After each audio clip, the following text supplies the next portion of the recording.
మనసు దోచే మంచు పర్వతాలు, హృదయాలను కదలించే యాత్రలు, పరవళ్లు తొక్కే నది అందాలు, చినుకు చినుకుమంటూ చిరుగాలులు వీచే అడవులు, ఆశ్చర్యపరిచే అత్యద్భుత కట్టడాలు. ఇలా ఒకటేమిటి, మన దేశం ప్రకృతి ప్రసాదించిన గొప్ప వరం. ఇటు మన 2 తెలుగు రాష్ట్రాల్లోనూ టూరిస్ట్ స్పాట్లకు అడ్డాలుగా చాలా ప్రదేశాలున్నాయి. మన బిజీ జీవితాల్లో, గజిబిజి బతుకుల్లో కాస్త టైం దొరికితే టూరిస్ట్ స్పాట్స్లో వాలిపోవాలనుకుంటాం.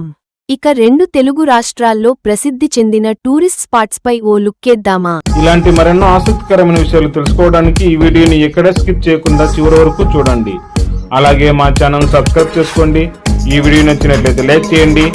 ఇలాంటి వీడియోలను మీ ఫ్రెండ్స్ అండ్ ఫ్యామిలీకి షేర్ చేయడం ద్వారా వాళ్ళకు మనం కొంత మేలు చేసిన వాళ్ళం అవుతామని మన నమ్మకం. 1. అరకు వాలి, అరకు లోయ. మన గుండె లోతులను తాకుతుంది. అందమైన అరకు లోయకు స్వాగతం. జీవితంలో ఒక్కసారైన ఈ వాలి అనుభూతులు ఆస్వాదించాల్సిందే. విశాఖపట్నానికి 116 కిలోమీటర్ల దూరంలో ఉన్న అరకు వాలి ప్రకృతి సోయగాలకు చిరునామా. 2. బొర్రా గుహలు. చారిత్రాత్మక బొర్రా గుహలకు స్వాగతం. అరకు వాలీకి సుమారు 35 కిలోమీటర్ల దూరంలో ఉంటాయి. దేశంలోని అతి పెద్ద గుహలు ఇవే. అరకు వాలీకి వచ్చిన వాళ్లు ఖచ్చితంగా బొర్రా గుహలను సందర్శించకుండా వెళ్లరు. 3. లంబసింగి, కశ్మీర్ ఆఫ్ ఆంధ్ర అని అందరూ పిలుచుకునే లంబసింగి, కశ్మీర్కు ఏమాత్రం తక్కువ కాదు. లంబసింగి చుట్టూ కొండలు, లోయలతో మనం మరో ప్రపంచంలోకి వెళ్లిపోవడం ఖాయం.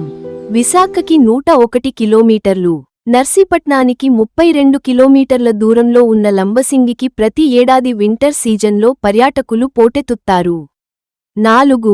లేపాక్షి, అనంతపురం జిల్లాలో ఈ సుందర పర్యాటక క్షేత్రం ఉంది. లేపాక్షిలోని ఈ అద్భుత నంది విగ్రహం ఎంతో ప్రసిద్ధి చెందింది. విజయనగర రాజుల కాలం నాటి ఈ ఆలయం ఎంతో పవిత్రమైనది. ఇది హిందూపురం పట్టణానికి 16 కిలోమీటర్ల దూరంలో ఉంది. లేపాక్షిలో ఉన్న వీరభద్రస్వామి ఆలయం ప్రసిద్ధి.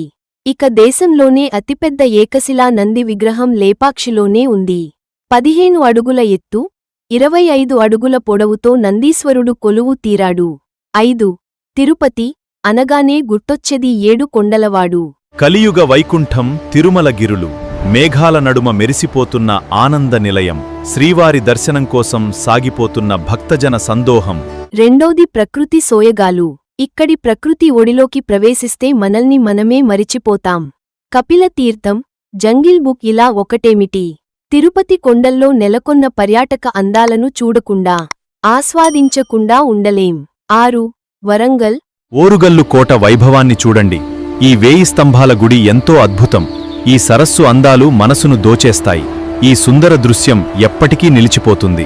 ఓరుగల్లుకే పిల్ల పిల్ల ఎన్నుపూసా ఘల్లు ఘల్లు మన్నాదే. అచ్చం ఈ పాటలాగానే వరంగల్ను చూస్తే మనసులో ఏదో తెలియని అనుభూతి కలుగుతుంది. వరంగల్ కోట, 1000 స్తంభాల గుడి, జైన్ దేవాలయం, పాకాల చెరువు, భద్రకాళీ దేవాలయం, లక్నవరం సరస్సు. ఇలా ఒకటేమిటి, వరంగల్ అంతా కాకతీయ సామ్రాజ్య చరిత్రకు నిలువెత్తు సాక్ష్యం. 7. అనంతగిరి కొండలు. ఆహ్లాదానికి చిరునామా అనంతగిరి కొండలు. అనంతగిరి అడవులపై డ్రోన్ ప్రయాణం ఎంతో. లోయలలో తేలుతున్న పొగమంచు మనసును ఆకట్టుకుంటుంది. చెట్ల మధ్య నుండి సూర్యరశ్మి అందంగా కనిపిస్తుంది. ఈ ప్రశాంతమైన దృశ్యాన్ని మీరు కూడా ఆస్వాదించండి. అనంతగిరిని తెలంగాణ ఊటీ గా పిలుస్తారు. రాష్ట్రంలో దట్టమైన అడవులు అనంతగిరిలోనే ఉన్నాయి. వికారాబాద్ నుంచి 10 కిలోమీటర్ల దూరంలో ఈ కొండలు ఉన్నాయి. 8. ఆదిలాబాద్. ఎత్తైన కొండలు, గలగలపారే జలపాతాలకు ఆదిలాబాద్ కేరాఫ్గా నిలుస్తుంది. బోధ్ నియోజకవర్గ పరిధిలో ఉన్న కుంటాల జలపాతం రాష్ట్రంలోనే ఎత్తైన జలపాతంగా ప్రసిద్ధి చెందింది. ఈ జలపాతం అందం చూడండి, ఎంత అద్భుతంగా ఉందో కదా. ప్రకృతి అందాలు ఎప్పుడూ మనల్ని ఆశ్చర్యపరుస్తాయి. అస్సలు మిస్ అవ్వద్దు. 9. హైదరాబాద్. నమస్కారం. ఈరోజు మనం హైదరాబాద్ అందాలను చూద్దాం. హుస్సేన్ సాగర్ బుద్ధ విగ్రహం ఎంత ప్రశాంతంగా ఉందో కదా. ఈ అద్భుతమైన నగరాన్ని మీరు తప్పక సందర్శించండి. దేశంలోని ప్రధాన నగరాల్లోని టూరిస్ట్ స్పాట్స్లో హైదరాబాద్ ఒకటి. చార్మినార్, బిర్లా టెంపుల్, హుస్సేన్ సాగర్, బుద్ధుడి విగ్రహం, గోల్కొండ, జూ పార్క్. ఇలా చెప్పుకుంటూ పోతే హైదరాబాద్ చూడటానికి వారం రోజులు పడుతుంది. ఈ వీడియో నచ్చిందా? ఇలాంటి మరెన్నో ఆసక్తికరమైన వీడియోల కోసం మా ఛానల్ను సబ్స్క్రైబ్ చేసుకోండి.